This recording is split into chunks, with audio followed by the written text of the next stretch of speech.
Facebook live में आप लोगों का स्वागत है।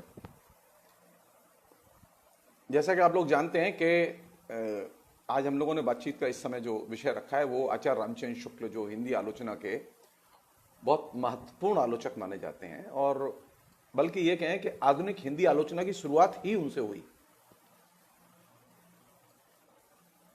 उनके लेखन को लेकर, उनकी इतिहास दृष्टि को लेकर फेसबुक पर कई मित्रों ने विभिन्न तरीके से अपनी टिप्पणियां लिखी हैं। उनमें वे लोग भी शामिल हैं जो विश्वविद्यालयों में पढ़ाते हैं, वे लोग भी शामिल हैं जो कॉलेज में पढ़ाते हैं, उसमें वे लोग भी शामिल हैं जो लेखक लेखिकाएं हैं, और उन्होंने बहुत ही ईमानदारी से अपनी फीलिंग्स जो है व्यक्त की हैं, अपने दृष्टिकोण को भी व्यक्त किया है। मैं उनके सभी के दृष्टिकोण का सम्मान करता हूं। मेरे एक फेसबुक फ्रेंड हैं, यंग हैं, वो पढ़ रहे हैं अभी। उन्होंने मुझसे ये अनुरोध किया कि सर आप इस विषय पर जरूर बोलें। तो मैं आपसे कुछ चीजें जो कि आचार्य रामचंद्र शुक्ल के इतिहास दृष्टि से संबंधित हैं, जिनका आज के मौजूदा दौर के विवादों से बहुत गहरा संबंध है, जो अभी फेसबुक पर उठे, मैं कुछ चीजें रखना चाहता हूं विचार विमर्श के लिए। मैं नहीं कह सकता, मैं आधिकारिक विद्वान नहीं हूं, क्योंकि हमारे यहाँ इतिहास के बड़े बड़े धुरंधर लोग हैं, साहित्य के इतिहास के। मैं तो एक सामान्य शिक्षक हूं और मैंने अपने तरीके से जो मुझसे हो सकता है मैंने काम किया है।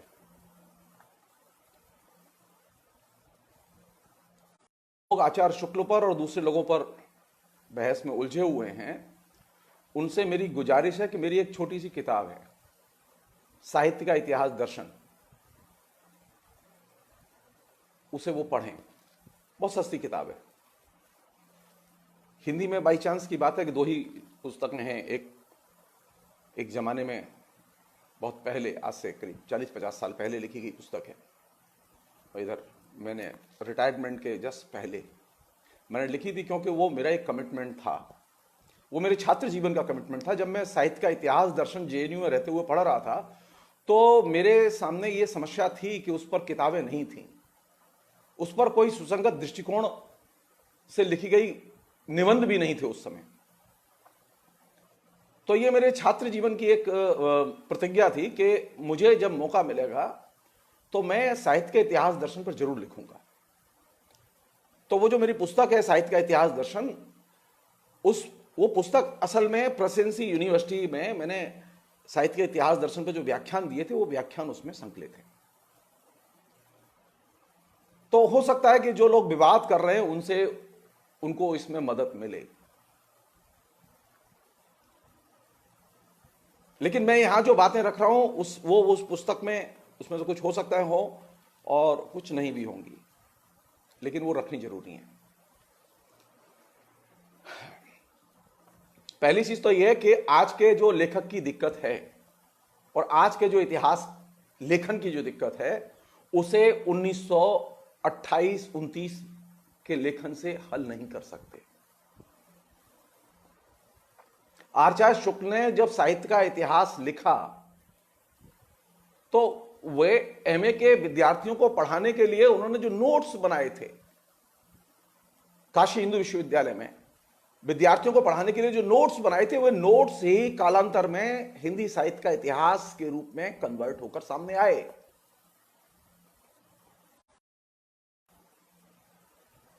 हिंदी साहित्य के इतिहास के आरंभ में ही भूमिका में उन्होंने एक बात लिखी है, वो बहुत महत्वपूर्ण बात है।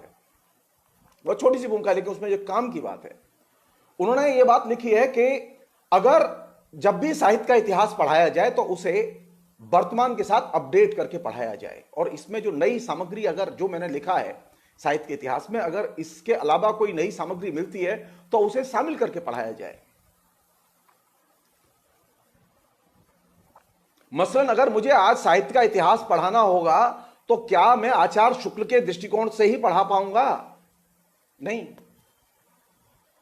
1928-29 के बाद और 2020 तकरीबन 80-90 साल गुजर चुके हैं। और इस 80-90 साल में बहुत कुछ ऐसा साहित्य सामने आया है जो आचार्य शुक्ल के सामने था ही नहीं। जो लोग साहित्य के इतिहास पर बहस कर रहे हैं, आचार्य शुक्ल के बारे में बहुत गंभीर आलोचनाएं हो सकती हैं, हमने भी लिखी हैं, उस पर बहस हो सकती है, लेकिन आचार्य शुक्ल के योगदान को आप खारिज नहीं कर सकते। आचार्य शुक्ल का जो योगदान है वो अनपैरेलल है, उसकी कोई तुलना नहीं है।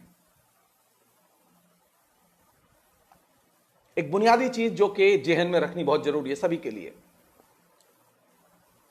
साहित्य के इतिहास का वर्तमान से संबंध है। वर्तमान उसकी इतिहास दृष्टि का नियामक तत्व है, अतीत नहीं।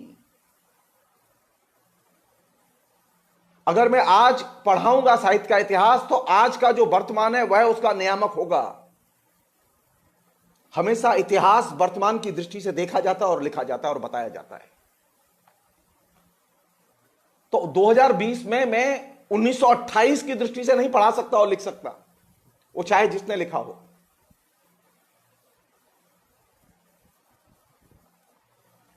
किसी भी इतिहास केंद्र में पहली चीज होती है उसके युग के विचारधारात्मक संघर्ष, वे उसकी इतिहास दृष्टि के निर्माण में केंद्रीय भूमिका अदा करते हैं।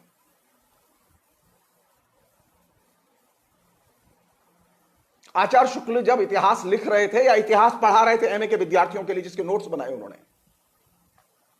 तो उनके सामने सबसे बड़ा विचारधारात्मक संघर्ष क्या था? उनके युग का सबसे बड़ा विचारधारात्मक संघर्ष था,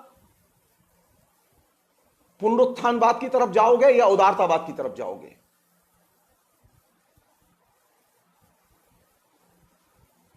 दो महत्वपूर्ण हस्तियां हैं जिन्होंने हिंदी भाषी क्षेत्र को प्रभावित किया। एक थे दयानंद सरस्वती, जिनके आर्य समाज के आंदोलन ने हिंदी भाषी क्षेत्र को प्रभावित किया, और दूसरे थे भारतेंदु हरिश्चंद्र, जिनके साहित्य ने हिंदी जगत को प्रभावित किया और खासतौर पर साहित्य को प्रभावित किया। दयानंद सरस्वती का यह दृष्टिकोण था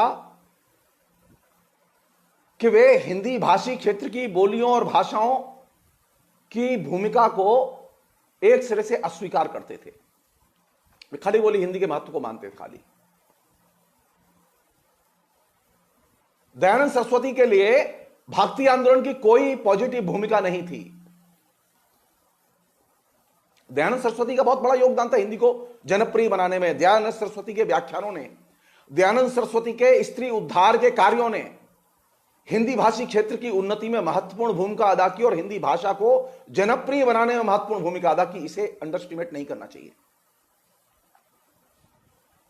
दयानंद सरस्वती और भारतेंदु हरिश्चंद्र दोनों समकालीन थे, तो दोनों में सिर्फ 2 वर्ष का फर्क था। भारतेंदु हरिश्चंद्र की जो पत्रिका थी, उस पत्रिका के संपादक मंडल में दयानंद सरस्वती का भी नाम था।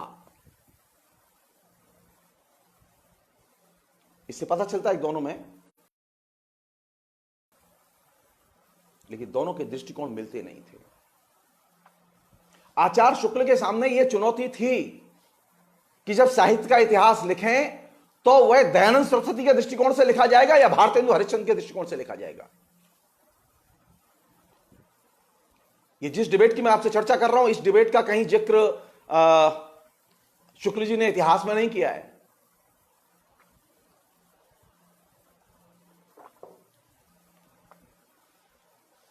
जब आप किसी भी इतिहासकार की इतिहास दृष्टि पर विचार करेंगे तो पहली चीज है उसके युग के विचारधारात्मक संघर्ष और उन संघर्षों के संदर्भ में उसकी पोजीशन।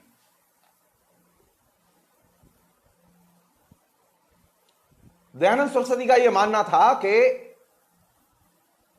साहित्य के विकास के लिए और समाज के विकास के लिए और मनोरंजन के लिए नाटकों की कोई भूमिका नहीं होती। वे नाटकों को बहुत नेगेटिव नजर से देखते थे। नाटक करने वालों को वे कहते थे कि ये भड़ुआ समाज के लोग हैं, आर्य समाज में इनकी कोई जगह नहीं है। दयानंद सरस्वती ने एक किताब लिखी है, सत्यार्थ प्रकाश, बहुत महत्वपूर्ण पुस्तक है। सनातनी हिंदुओं के साथ में शास्त्रार्थ करते हुए जो पुस्तक लिखी गई, उस पुस्तक में एक अनटचेबल बुक्स की लिस्ट दी उन्होंने। और उस अनटचेबल बुक्स की लिस्ट में, यानी जो पुस्तकें नहीं पढ़ी जानी चाहिए, उनमें सबसे पहली पुस्तक थी रामचरितमानस तुलसीदास का।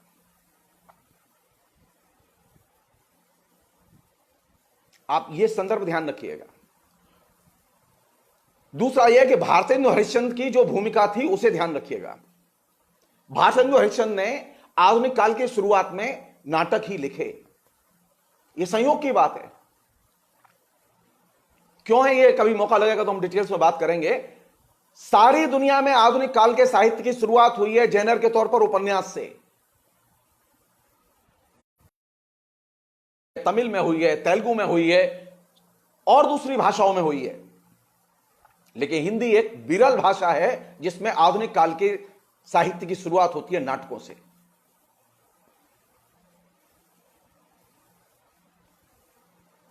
भारतेंदु हरिश्चंद्र की गहरी आस्था थी वैष्णव संप्रदाय के उदारवादी दृष्टिकोण में।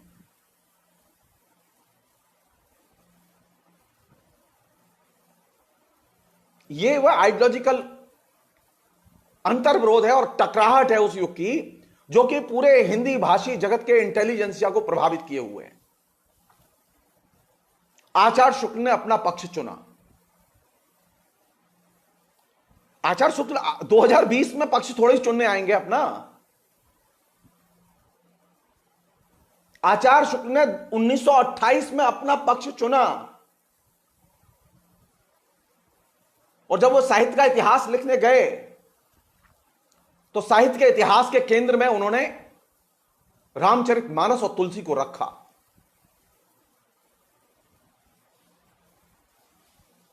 इसलिए नहीं रखा, उसका कोई आइडियोलॉजिकल मूल्यांकन करना चाहते थे। चॉइस बहुत क्लियर थी। दयानंद सरस्वती पुनरुत्थानवाद की धाराओं को रिप्रेजेंट करते थे। आचार्य शुक्ल ने पुनरुत्थानवाद की धारा के साथ जुड़ना जरूरी नहीं समझा। अब जान लीजिए, पुनरुत्थानवाद के गर्भ से ही सांप्रदायिकता निकली है। जो लोग बहुत हल्के ढंग से रामचंद्र शुक्ल पर जूतियां उछाल रहे हैं फेसबुक पर, जिनकी कोई औकात नहीं है, वे जरा आर्य समाज के ऊपर एक लेख लिख के दिखाएं पहले अच्छे से, बातें बाद में होंगी।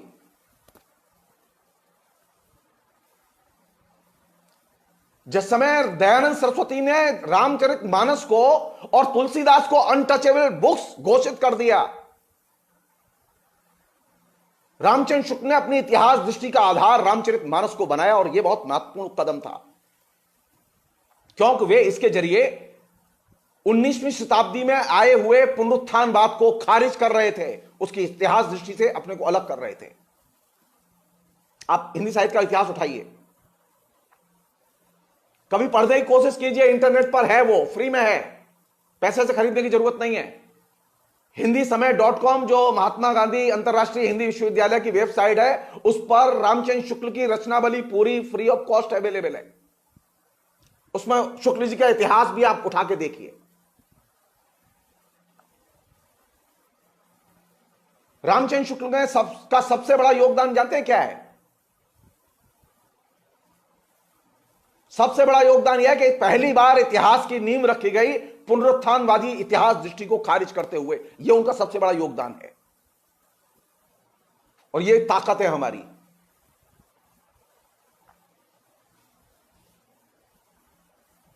उस जमाने में एक और साहब हुआ करते थे, जॉर्ज गियर्सन। उन्होंने कई वॉल्यूम में हिंदी भाषी क्षेत्र की बोलियों और भाषाओं के ऊपर एक पुस्तक लिखी। साम्राज्यवादी दृष्टिकोण से साहित्य लिखा और आपकी परंपरा का मूल्यांकन करके दिया उन्होंने।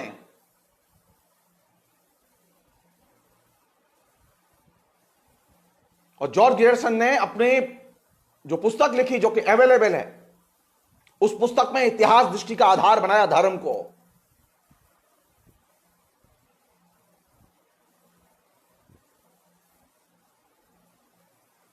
और साहित्य में मिस्टिक को।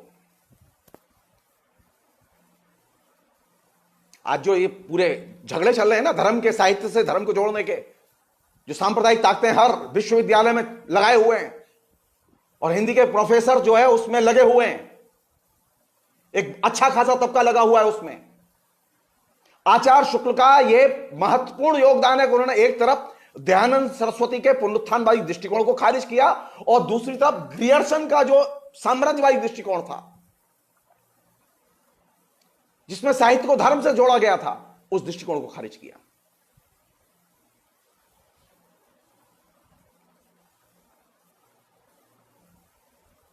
तो आचार्य शुक्ल को कहां रखेंगे आप? आचार्य शुक्ल को सांप्रदायिक कहेंगे आप?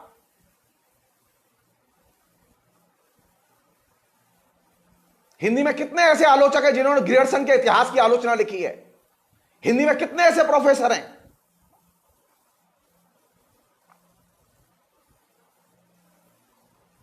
और उस जमाने में एक और चीज थी, fort William college. Fort William college ने भाषाओं को धर्म से जोड़ा। ये जो हिंदी हिंदुओं की भाषा, उर्दू मुसलमानों की भाषा, ये किसने जोड़ा? ये फोर्ट विलियम कॉलेज ने। और बताने की जरूरत नहीं कि फोर्ट विलियम कॉलेज किसने बनाया था? अंग्रेजों ने बनाया था। उसकी विरासत अभी भी हमारी जड़ों में घुस गई है। यह जहर हमारी जड़ों में अभी भी घुस गया है जो फोर्ट विलियम कॉलेज ने फैलाया था कि भाषा का धर्म से संबंध होता है। आचार्य शुक्ल ने हिंदी साहित्य का इतिहास लिखते समय इन तीनों ही दृष्टियों को खारिज किया। एक चौथा और दृष्टिकोण था, पॉपुलर था और अभी भी है। वो दृष्टिकोण क्या था? हिंदी संस्कृत की बेटी है। हिंदी किसकी बेटी है? संस्कृत की बेटी है। आचार्य शुक्ल का इतिहास उठाइए, बस कुछ मत करिए, खाली एक बार मेरे कहने से पढ़ जाइए। आचार्य शुक्ल ने हिंदी भाषी क्षेत्र की बोलियों और भाषाओं को संस्कृत की बेटी के तौर पर कहीं चित्रित और प्रस्तुत नहीं किया। यह रिवाइवल इनके खिलाफ में बहुत बड़ी लड़ाई थी। आज भी हमारे यहां सामान्य लोग, उनके कॉमन सेंस में यह चीज है कि हिंदी संस्कृत की बेटी है।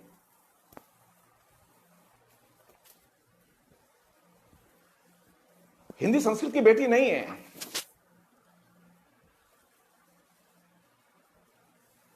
हिंदी हिंदी भाषी क्षेत्र में बोली जाने वाली बोलियों और भाषाओं में से एक बोली थी जिसे हम खड़ी बोली कहते हैं।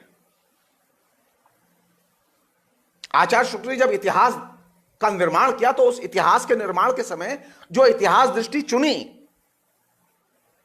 वहां एक तरफ वे साम्राज्यवादी दृष्टिकोण से जो साहित्य दृष्टि निर्मित की गई थी उसका वो विरोध कर रहे थे, और दूसरी तरफ जो पुनरुत्थानवादी लोग जो साहित्य के प्रति नया नजरिया पेश कर रहे थे उसका विरोध कर रहे थे, और उन्होंने एक लोकतांत्रिक उदारवादी दृष्टिकोण पेश किया।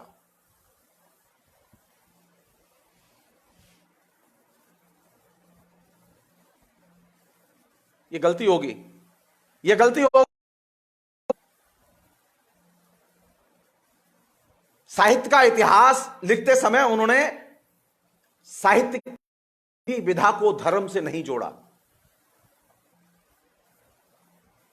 साहित्य को मिस्टिक से नहीं जोड़ा। जान लीजिए आप, जो ग्रियर्सन की लाइन थी।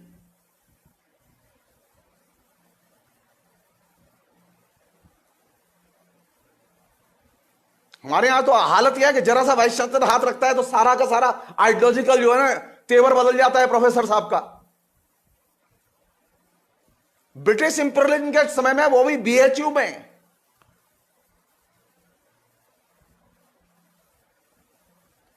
साम्राज्यवादी दृष्टिकोण का विरोध करने के लिए एक आदमी इतिहास की पुस्तक लिख रहा है, विद्यार्थियों को पढ़ा रहा है, साम्राज्यवादी दृष्टिकोण का विरोध करते हुए। अरे आपकी तो हालत यह है कि अगर वाइस चांसलर बुला के कह देता है कि आरएसएस के लोग ये चाहते हैं और ऐसा पढ़ाई है, तो आप तत्काल क्लास में वैसा ही पढ़ाने लगते हैं। आपके अंदर तो कोई ताकत ही नहीं है, और आप रामचंद्र शुक्ल की इतिहास दृष्टि पर सवाल उठा रहे हैं। यानी सूप बोले से बोला, चलनी भी बोले जिसमें 7200 छेद। आचार्य शुक्ल की इतिहास दृष्टि का बुनियादी आधार है हिंदी भाषी क्षेत्र की बोलियां और भाषा और उनका साहित्य, और उस बोलियों और भाषाओं के साहित्य को उन्होंने जनता से जोड़ा, न कि धर्म से। और ये बहुत बड़ी चीज है, इसे समझने की जरूरत है। हल्के ढंग से न लें हम लोग। अगर मौका लगा तो मैं रामचंद्र शुक्ल की कमियों का भी जिक्र करूंगा, लेकिन यह बहुत बड़ी ताकत है, इसे कम करके न देखें। दयानंद सरस्वती हल्के व्यक्ति नहीं थे। दयानंद सरस्वती की ताकत थी, उनके रिफॉर्म मूवमेंट की ताकत थी। उनके साथ, उनके सामने खड़े होना, उनके उस दृष्टिकोण की आलोचना करना और उसके आधार पर एक नए वैकल्पिक दृष्टिकोण से साहित्य का इतिहास लिखना एक साधारण काम नहीं है। जबकि आपके सामने कोई इतिहास का ग्रंथ मौजूद नहीं था। वो पहली किताब है, ग्रंथ पहली किताब है।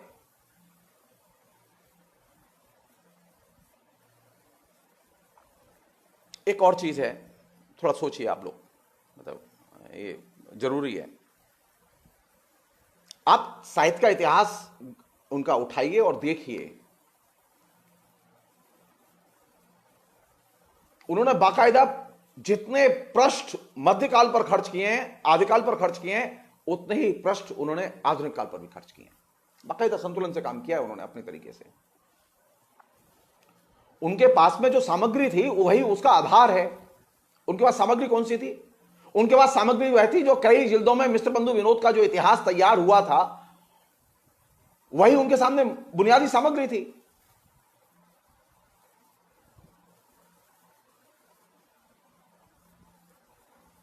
दूसरी चीज जो इतिहास के लिए बहुत जरूरी थी, उन्होंने इतिहास को नामावली और इतिवृत्तों के दायरे से बाहर निकाला। कि इतिहास पढ़ाते समय, इतिहास लिखते समय इतिहास का एक परिप्रेक्ष्य होता है, इतिहास दृष्टि होती है, इस चीज को रेखांकित किया। पहले दृष्टि नहीं होती थी, इतिहास दृष्टि तो जानते ही नहीं थे आलोचक। वो पहला काम है, ध्यान रखिएगा। मैं फिर कह रहा हूं, हल्के ढंग से नहीं लेना चाहिए और बहुत जल्दी टिप्पणी नहीं करनी चाहिए।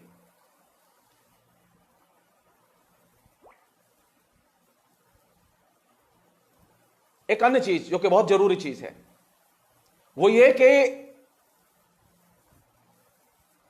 लगातार ये जो लोग, अरे दलित साहित्य की डिबेट अभी आई है सामने। आप उम्मीद कर रहे हैं कि दलित साहित्य पर सबसे ज्यादा रामचंद्र शुक्ल ने क्यों नहीं लिखा? अब मैं अगर दलित साहित्य पढ़ाना चाहूं आज की डेट में, तब मैं देखूं राम के इतिहास को कैसे बनता है।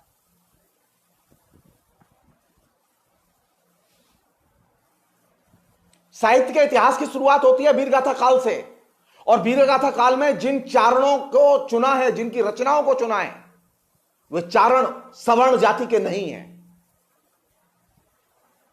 साहित्य के इतिहास में मध्यकाल की शुरुआत होती है कबीर से, और कबीर सवर्ण नहीं है।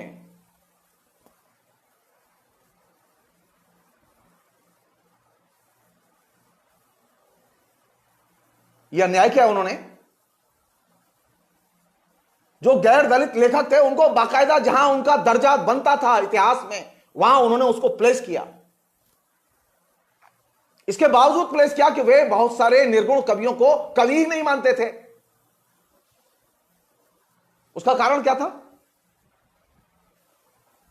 दूसरा जो इतिहास दृष्टि का जो पैराडाइम है, जहां से इतिहास दृष्टि बनती है लेखक की, एक है उसका आइडियोलॉजिकल स्ट्रगल जो कंटेम्परेरी, दूसरा है सामयिक साहित्य और उसकी दृष्टि। आचार्य शुक्ल जिस समय साहित्य का इतिहास लिख रहे थे, उस समय छायावाद का आंदोलन चल रहा था और वो अपनी जवानी पर था। तो आचार्य शुक्ल की इतिहास दृष्टि पर छायावादी साहित्य दृष्टि का गहरा असर है। छायावाद की कौन सी चीज महत्वपूर्ण है? सोचिएगा, उत्तर मैं दे रहा हूं आपको। आपसे मैच कर जाए तो बस मैं पास, नहीं तो फेल। छायावाद की सबसे महत्वपूर्ण चीज है कल्पना। पहली बार कल्पना को केंद्र में रख के रचना लिखी गई, कल्पना पर सबसे ज्यादा चर्चा हुई। तो आचार्य शुक्ल की इतिहास दृष्टि के ऊपर कल्पना का बहुत गहरा असर है। तब साहित्य के इतिहास में जब 800 साल के साहित्य को उन्होंने छांटना, खंगारना, सेलेक्ट करना शुरू किया तो वो किस आधार पर किया? कल्पना के आधार पर। जो रचना कल्पना को स्पर्श करे उसे तो उन्होंने साहित्य माना, और जो कल्पना को स्पर्श नहीं करे रचना, उसे साहित्य नहीं माना। जाहिर है कि निर्गुण पंथियों के यहां कल्पना कम थी, विचार ज्यादा थे, तो निर्गुण पंथियों के बारे में उनका दृष्टिकोण एकदम अलग था। सगुण पंथियों के बारे में उनका दृष्टिकोण एकदम अलग था, क्योंकि सगुण पंथियों में, खासतौर पर तुलसी में, कल्पना जो है वो अपने एकदम पूरे जोश में और पूरी ऊंचाई पर है।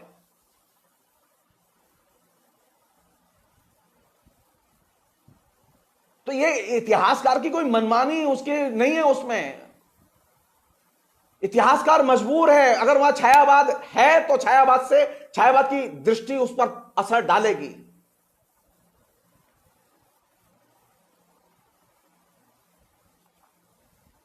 दोष किसका है?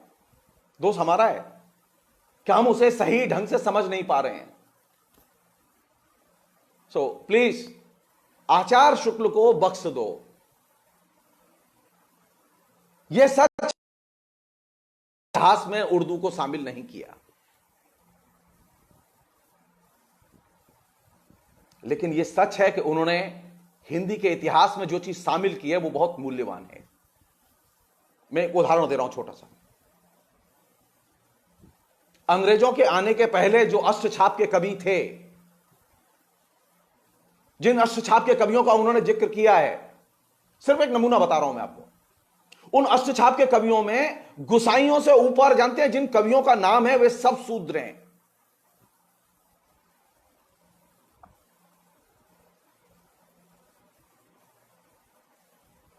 और उन शूद्र कवियों की जो स्थिति है और हैसियत है वो गुसाइयों से ऊपर है।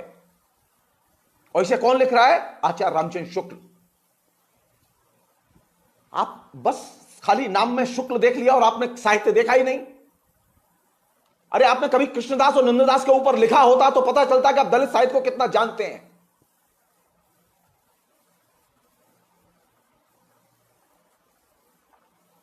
आपने कभी ढंग से वीरगाथा काल के चारण कवियों को भी पढ़ा होता तो समझ में आती कि आप दलितों के लेखन को कितना जानते हैं।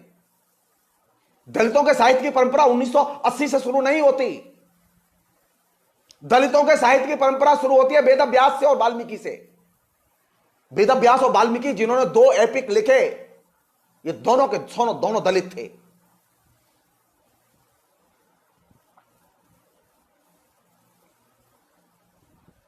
ये ब्राह्मण नहीं थे, ये सवर्ण नहीं थे। ये गलतफहमी दिमाग से निकाल दे हम लोग। साहित्य की आलोचना में इनको सिरमौर करके रखा गया है। हमारे बीच में बहुत सारे ऐसे दलित आलोचक हैं जिनके पास में अनैतिहासिक दृष्टि है। उनका मानना है जब से दलितों ने लिखना शुरू किया है और वो आधुनिक लेखकों ने, तब से दलित साहित्य शुरू हुआ है, उसके पहले दलित साहित्य था ही नहीं।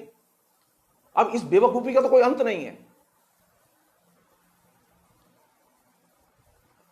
ये तो वो टिटहरी वाली बात हो गई जो कि पैर ऊपर करके रहती थी और पूछा तो लोगों ने कहा कि मैं तो आकाश को संभाले हुआ, अगर पैर नीचा कर लूंगी तो आकाश गिर पड़ेगा। नहीं, आचार्य शुक्ल पहले आलोचक हैं जिन्होंने कि दलित लेखकों को मध्यकाल में प्रॉपर प्लेस दिया। आचार्य शुक्ल पहले इतिहास लेखक हैं जिन्होंने कि हर लेखक की कास्ट बाकायदे इतिहास में मेंशन की।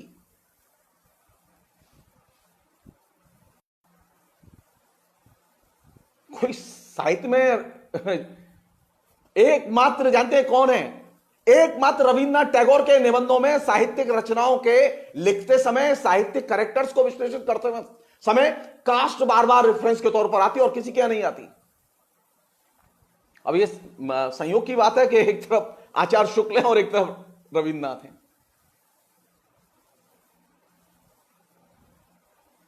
लड़ाई किससे हो रही है?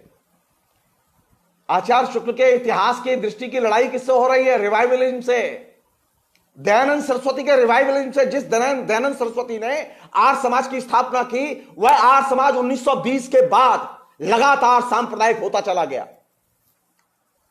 यह रिकॉर्ड है, सारे हिस्टोरियंस ने लिखा है इस पर।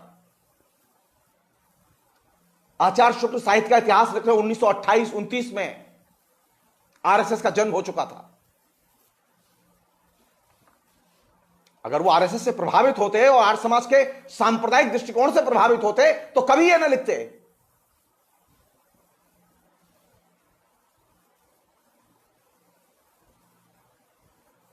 और सब लोग जानते हैं कि बीएचयू में आरएसएस का दबदबा शुरू से रहा है, डे वन से रहा है। सो आचार्य शुक्ल की इतिहास दृष्टि को इतने सतही ढंग से नहीं लेना चाहिए। कमजोरी क्या है? कमजोरी यह है कि वहां एक खास तरह का सिलेक्शन है, और वो सिलेक्शन इसलिए है क्योंकि वहां जो रचनाएं सामने थी, मिस्टर बंधु विनोद और दूसरे जो कलेक्शन उनके सामने, उसके आधार पर उन्होंने अपनी इतिहास दृष्टि बनाई।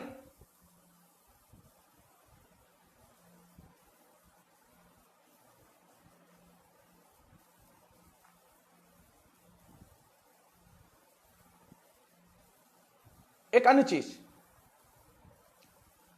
दूसरे एक आलोचक हैं हमारे यहां जिनका के इतिहास ग्रंथ भी हैं जो महत्वपूर्ण है, आचार्य हजारी प्रसाद द्विवेदी के जो इतिहास दृष्टि है, जो एक पुस्तक है उनकी, हिंदी साहित्य की भूमिका। आचार्य शुक्ल के इतिहास ग्रंथ लिखे जाने के 10 साल, तकरीबन 10 साल के बाद 1938-39 इसके आसपास वो पुस्तक आई है, और वो भी शांति निकेतन में जो गैर हिंदी भाषी विद्यार्थी हैं उनको पढ़ाने के लिए वो लिखी गई थी। आचार्य शुक्ल के दृष्टिकोण की सीमा कह सकते हैं आप, वो यह है कि वो हिंदी भाषी क्षेत्र की बोलियों और भाषाओं के संदर्भ में ही हिंदी साहित्य का इतिहास लिखते हैं। आचार्य हजारी प्रसाद द्विवेदी उनसे 2 कदम आगे जाते हैं, और वे कहते हैं कि अगर अब साहित्य का इतिहास लिखा जाए और पढ़ाया जाएगा तो भारतीय परिप्रेक्ष्य की जरूरत है, और भारतीय साहित्य के परिप्रेक्ष्य की जरूरत है। और वे ऐसा क्यों कहते हैं? वे इसलिए कहते हैं कि 1936 में प्रगतिशील लेखक संघ और प्रगतिशील साहित्य आंदोलन का जन्म हो चुका था। प्रगतिशील साहित्य एकमात्र ऑल इंडिया साहित्य आंदोलन था, छायावाद सिर्फ हिंदी तक सीमित था।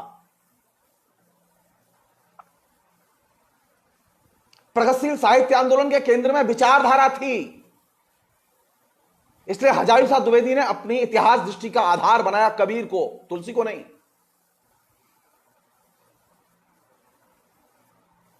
क्योंकि जो कंटेम्प्रेरी जो लिटरेरी मूवमेंट था पीडब्ल्यूए का, प्रगतिशील साहित्य आंदोलन, उसका की धुरी थी आइडियोलॉजी, विचारधारा।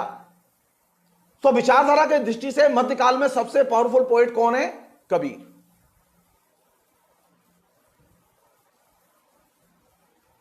और साहित्य जब पढ़ाया जाएगा तो किस दृष्टिकोण से पढ़ाया जाएगा, किस परिप्रेक्ष्य में पढ़ाया जाएगा? वो भारतीय परिप्रेक्ष्य में पढ़ाया जाएगा।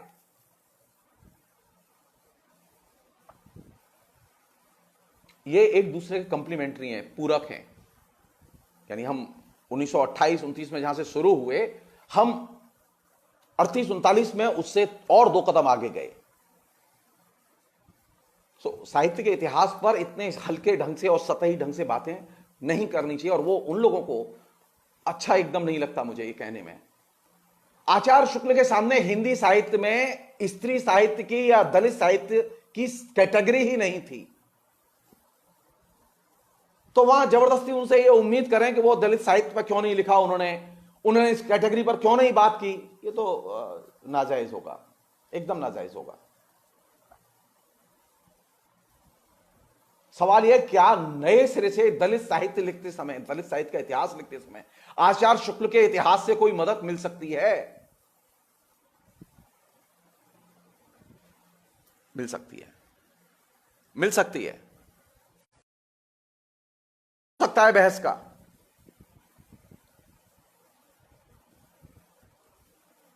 आचार्य शुक्ल ने जहां ग्रियर्सन के दृष्टिकोण को चुनौती दी, वहां पुनरुत्थानवादी दृष्टिकोण को भी चुनौती दी, और फोर्ट विलियम कॉलेज के द्वारा जो बनाई गई जो भाषा दृष्टि थी उसको भी चुनौती दी। और यह साधारण काम नहीं है।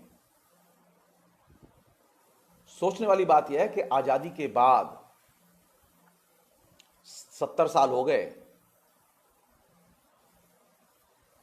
विश्वविद्यालय अनुदान आयोग ने करोड़ों रुपए खर्च किए हिंदी साहित्य के इतिहास के तमाम किस्म के प्रोजेक्टों और प्रकल्पों पर, लेकिन आचार्य शुक्ल का अभी विकल्प वो नहीं लिख पाए, बना पाए। क्यों? किसी ने रोका है? बहुत सारी पुस्तकें हैं इतिहास की, लेकिन वो आचार्य शुक्ल के पैराडाइम के आगे बेकार हैं, क्योंकि उनमें कोई नई सामग्री नहीं है। मेरी एक व्यक्तिगत धारणा है, हो सकता है गलत हो, ईश्वर करे मैं गलत हूं, मुझे तो बहुत अच्छा लगेगा। आचार्य शुक्ल जब इतिहास लिख रहे थे तो साम्राज्यवाद का सबसे बड़ा दबाव आपकी स्मृति पर था। साम्राज्यवाद सबसे ज्यादा जनता की स्मृति का अपहरण करता है, उसे विस्मृत करता है, उसे विकृत करता है।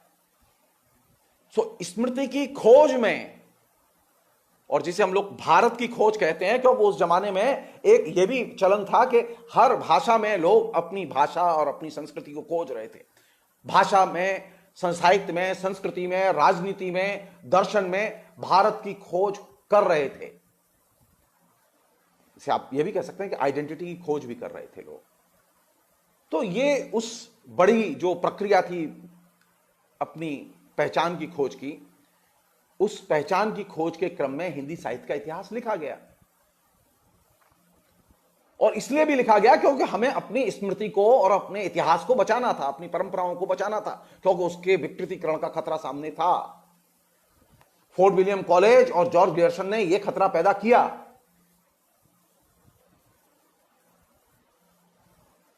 जब देश में लोकतंत्र आ गया और लोकतांत्रिक सरकार आ गई और संविधान लागू हो गया, ये मेरी व्यक्तिगत राय है, मैं नहीं कह सकता कि कितनी ये मदद करेगी ये, लेकिन मेरी राय है ये कि लोकतांत्रिक समाज में इतिहास लिखने की, साहित्य के इतिहास लिखने की उतनी जरूरत महसूस नहीं होती जितनी आलोचना लिखने की जरूरत महसूस होती है। इसलिए आप देखें आजादी के बाद लगातार आलोचना बहुत लिखी गई, जिसे यह कहा गया कि यह भी साहित्य के इतिहास का अंग है। डेमोक्रेसी में क्रिटिसिज्म तो लिख सकते हैं, इतिहास नहीं लिख सकते।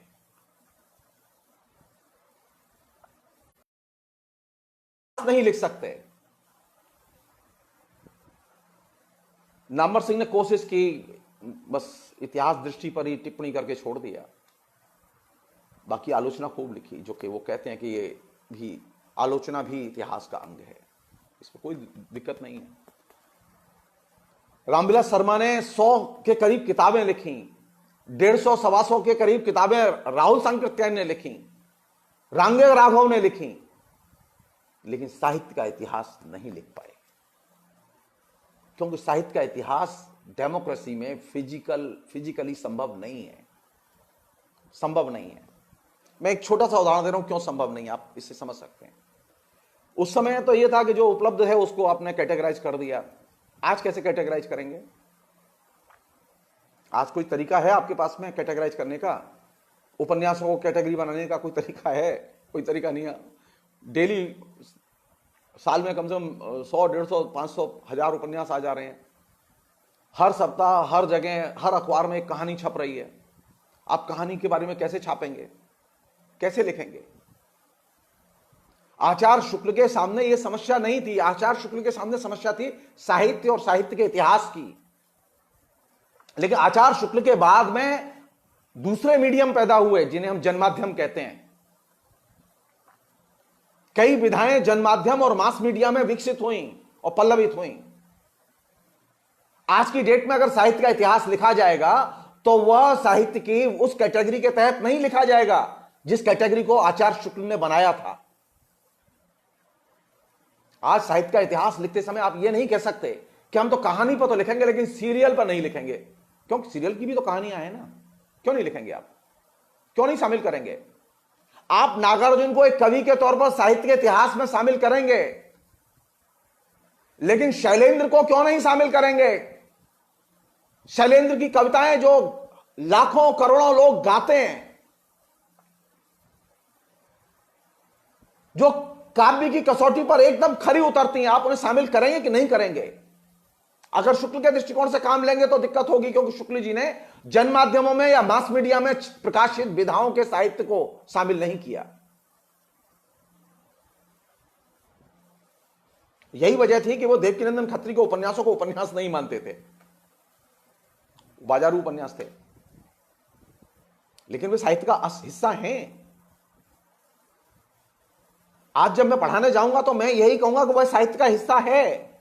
मैं आज अपने विद्यार्थी को जब पढ़ाने जाऊंगा तो महत्वपूर्ण है, उतने ही शंकर शैलेंद्र के गीत भी महत्वपूर्ण है।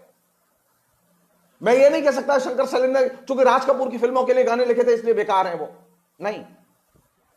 फिल्मों के लिए लिखे गए गाने भी उतने ही महत्वपूर्ण है जो पत्रिकाओं में छपे हुए गीत महत्वपूर्ण है, क्योंकि पैराडाइम शिफ्ट हो चुका है। आचार्य शुक्ल जब लिख रहे थे तो सिर्फ और सिर्फ प्रिंट टेक्नोलॉजी और उससे निकली हुई विधाएं ही शामिल थीं और वही केंद्र में थीं। लेकिन आचार्य शुक्ल के इतिहास के आने के बाद बड़े पैमाने पर सिनेमा आया, बड़े पैमाने पर बाद में टेलीविजन आया, उसके बाद में अब साइबर टेलीविजन आया, तो जाहिर है कि साहित्य का दायरा तो बड़ा होगा। एक और चीज, आचार्य शुक्ल के जमाने में पत्र थे, पर्सनल चीज थी वो, लेकिन आचार्य शुक्ल के बाद तो पत्र एक जैनर बन गया। रामविलास शर्मा ने जब निराला की साहित्य साधना लिखी और वह प्रकाशित हुई, उस किताब के आने के पहले तक हिंदी के लोग पत्रों को एक जैनर के तौर पर नहीं देखते थे, लेकिन वो अब जैनर है क्योंकि उसमें एक रचनावली में एक खंड ही पूरा पत्रों का था। उसी तरह जिस तरह से आचार्य शुक्ल ने हिंदी साहित्य का इतिहास लिखते समय भारतेंदु के नाटकों में व्यंग्य को एक शैली माना,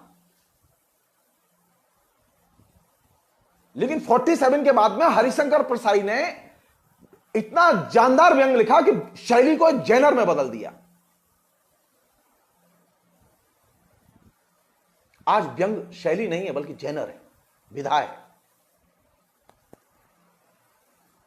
तो कहने का मेरा मतलब यह है कि जब आज शुक्ल जी को पढ़ाया जाएगा, शुक्ल जी के दृष्टिकोण से चीजों को देखा जाएगा, तो आज जब मैं पढ़ाऊंगा तो मेरी इतिहास दृष्टि के केंद्र में जो कंटेम्प्रेरी जो साहित्य आंदोलन है वे उसके केंद्र में होंगे, वे मेरी इतिहास दृष्टि बनाएंगे।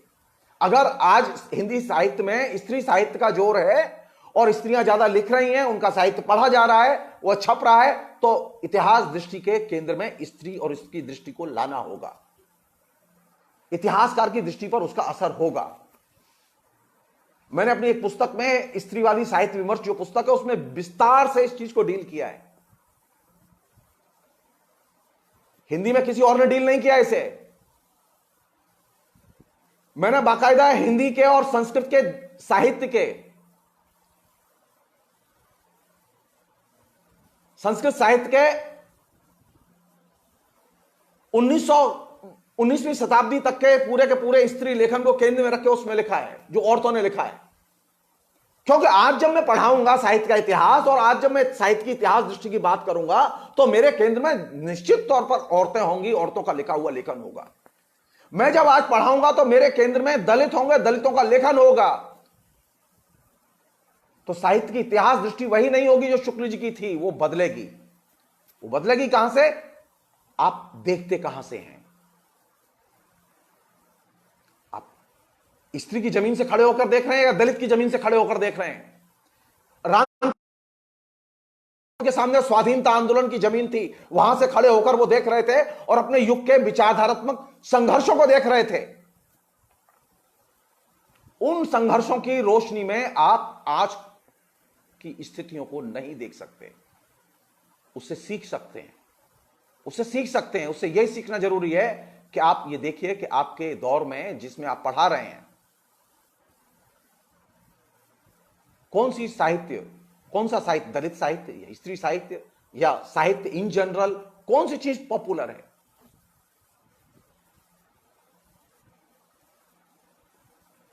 आखिरी चीज और बहुत जरूरी चीज, साहित्य की विधाओं की कैटेगरी और साहित्य की अवधारणा वही नहीं रह गई है जो साहित्य की अवधारणा और कैटेगरी जो है आचार्य शुक्ल के जमाने में थी, बदल चुकी हैं। क्योंकि पूरा का पूरा पैराडाइम शिफ्ट हो चुका है। अब हम इलेक्ट्रॉनिक मीडिया के युग में जा चुके हैं। आचार्य शुक्ल की इतिहास दृष्टि का निर्माण हुआ था प्रिंट रेवोल्यूशन के संदर्भ में, और आज हम पहुंच चुके हैं इलेक्ट्रॉनिक रेवोल्यूशन के संदर्भ में, इलेक्ट्रॉनिक मीडिया के रेवोल्यूशन के संदर्भ में, और उससे भी आगे अब इंटरनेट के संदर्भ में। आज जब इतिहास दृष्टि बनेगी तो वर्चुअल टेक्नोलॉजी, जिसे हम हाइपर टेक्स्ट कहते हैं, आज की इतिहास दृष्टि का आधार है हाइपर टेक्स्ट, जो कि प्रिंट टेक्नोलॉजी का सबसे विकसित आगे बढ़ा हुआ रूप है। वो टीवी को भी पीछे छोड़ आया। सो प्लीज कृपा करके साहित्य की इतिहास दृष्टि पर बात करते समय कम से कम अपने संदर्भ को तो देख लो ठीक से। यह तो देख लो कि हम में से कितने लोग जानते हैं कि हाइपर टेक्स्ट के संदर्भ में साहित्य का इतिहास कैसे बनता है और लिखा जाता है और पढ़ाया जाता है। यह तो सीख लो कम से कम। मैं फिर रिपीट कर रहा हूं, यह सीख लो। यह कहना बहुत आसान है कि उर्दू पर नहीं लिखा, दलित पर नहीं लिखा, मुसलमानों पर नहीं लिखा। यह कहना बहुत आसान है, क्योंकि यह प्रश्न ही नहीं है। वहां प्रश्न यह है कि ग्रियर्सन के साथ जाओगे, दयानंद सरस्वती के साथ जाओगे, या भारतेंदु हरिश्चंद्र की परंपरा में जाओगे। आचार्य शुक्ल ने दयानंद सरस्वती और ग्रियर्सन की परंपरा को छोड़कर भारतेंदु की परंपरा से अपने को जोड़ा, और यह सबसे बड़ी उपलब्धि है। भारतेंदु हरिश्चंद्र की परंपरा उदारवादी साहित्य की परंपरा है। आप हिंदुस्तान में उदारवाद को चाहते हैं या अनुदारवाद को चाहते हैं? या हिंदुस्तान में साम्राज्यवाद को चाहते हैं आप? जो लोग साम्राज्यवाद को चाहते हैं वे लोग लगातार भाषा को धर्म से जोड़ते रहे हैं। आचार्य शुक्ल ने भाषा को धर्म से नहीं जोड़ा, और यह बहुत बड़ी ताकत है उनकी। आचार्य शुक्ल ने आर्य समाज के पूरे पुनरुत्थानवादी प्रोजेक्ट को खारिज किया। यह पुनरुत्थानवाद का प्रोजेक्ट ही कालांतर में सांप्रदायिकता की जमीन उसने तैयार की, आइडियोलॉजिकल बेसिस तैयार किया। इस दृष्टि से अगर आचार्य शुक्ल की ताकत का एहसास होगा, आपको नया लिखने से किसी ने नहीं रोका, किसी भी नहीं रोकते, कोई नहीं रोक रहा। क्यों नहीं लिख रहे हैं लोग? क्यों नहीं लिख रहे हैं इस बात को? किसने रोका है कि दलित की इतिहास दृष्टि क्या होती है बताने से? किसने रोका है स्त्री की इतिहास दृष्टि क्या होती है बताने से? क्यों नहीं लिख रहे हैं लोग? ये जिम्मेदारी अब हमारी रह गई। मलाई खाएं आप, ठेके सारे लें आप, साहित्य के प्रोजेक्ट लें आप, और बताएंगे हम नहीं। ये कोरे थोथे दावे साहित्य में बंद होने चाहिए। ये इंटरनेट का युग है, जानते हैं, सारे लोग समझ जाते हैं, सारी चीजें सहज भाव से अवेलेबल हैं। मैं चैलेंज दे रहा हूं, कि लोग बताएं।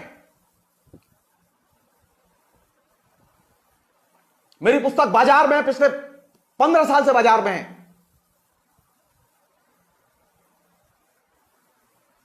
स्त्री की इतिहास दृष्टि क्या होती है बताएं, लिखकर बताएं, करें आलोचना।